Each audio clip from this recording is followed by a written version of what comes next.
All right, guys, I'm back. We're on page 77. Today is Eddie's birthday. The cake reads, "Good luck, fight hard." And on the side, along the vanilla frosted edge, someone has added the words, "Come home soon," in blue squiggly letters, but the OON is squeezed together so it reads more like son or come home son. Eddie's mother has already cleaned and pressed the clothes he will wear the next day. She's hung them on a hanger on his bedroom closet doorknob and put his one pair of dress shoes beneath them.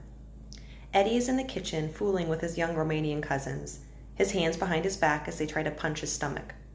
One points out the kitchen window at the Parisian carousel, which is lit for the evening customers. "Horses!" the child exclaims. The front door opens, and Eddie hears a voice that makes his heart jump even now.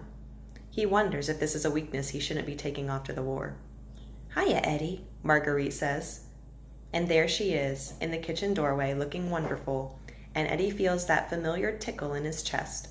She brushes a bit of rainwater from her hair and smiles. She has a small box in her hands. "I brought you something for your birthday and, well, for your leaving too." She smiles again. Eddie wants to hug her so badly he thinks he'll burst. He doesn't care what's in the box. He only wants to remember her holding it out for him. As always with Marguerite, Eddie mostly wants to freeze time. "This is swell," he says. She laughs. "You haven't opened it yet." "Listen." He moves closer. "Do you—" "Eddie," someone yells from the other room. "Come on and blow out the candles. Yeah, we're hungry." "Oh, Sal, shush." "Well, we are." There is cake and beer and milk and cigars and a toast to Eddie's success. And there is a moment where his mother begins to cry and she hugs her other son, Joe, who is staying stateside on account of his flat feet. Later that night, Eddie walks Marguerite along the promenade. He knows the names of every ticket taker and food vendor, and they all wish him luck. Some of the older women get teary-eyed, and Eddie figures they have sons of their own already gone. He and Marguerite buy saltwater taffy, molasses and tea berry and root beer flavors. They pick out pieces from the small white bag, playfully fighting each other's fingers. At the penny arcade, Eddie pulls on a plaster hand and the arrow goes past clammy and harmless and mild all the way to hot stuff. "You're really strong," Marguerite says. "Hot stuff," Eddie says, making a muscle. At the end of the night, they stand on the boardwalk in a fashion they have seen in the movies, holding hands, leaning against the railing. Out on the sand, an old rag picker has built a small fire from sticks and torn towels and is huddling by it, settling in for the night. "You don't have to ask me to wait," Marguerite says suddenly. Eddie swallows. "I don't?" She shakes her head. Eddie smiles. Saved from a question that has caught in his throat all night, he feels as if a string has just shot from his heart and looped around her shoulders, pulling her close, making her his. He loves her more in this moment than he thought he could ever love anyone. A drop of rain hits Eddie's forehead. Then another.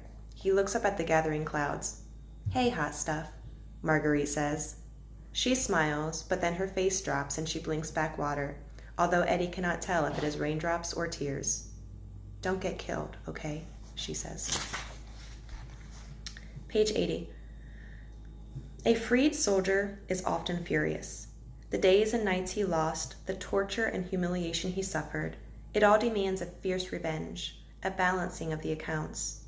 So when Morton, his arms full of stolen weapons, said to the others, "Let's burn it down," there was quick, if not logical, agreement. Inflated by their new sense of control, the men scattered with the enemy's firepower. Smitty to the entrance of the mine shaft, Morton and Eddie to the oil barrels. The captain went in search of a transport vehicle. 5 minutes, then back here," he barked. "That bombing's gonna start soon and we need to be gone. Got that? 5 minutes." Which was all it took to destroy what had been their home for nearly half a year. Smitty dropped the grenades down the mine shaft and ran. Eddie and Morton rolled 2 barrels into the hut complex, pried them open, then one by one fired the nozzles of their newly acquired flamethrowers and watched the huts ignite. "Burn!" Morton yelled. "Burn!" Eddie yelled. The mine shaft exploded from below. Black smoke rose from the entrance. Smitty, his work done, ran toward the meeting point. Morton kicked his oil barrel into a hut and unleashed a rope-like burst of flame. Eddie watched, sneered, then moved down the path to the final hut. It was larger, more like a barn, and he lifted his weapon. This was over, he said to himself. Over. all these weeks. Allie, I'm reading a book to my freshman. It's okay. All right, guys, I'm going to pause right there on page 81 and I'll make a new video. My daughter just woke up. All right, bye-bye.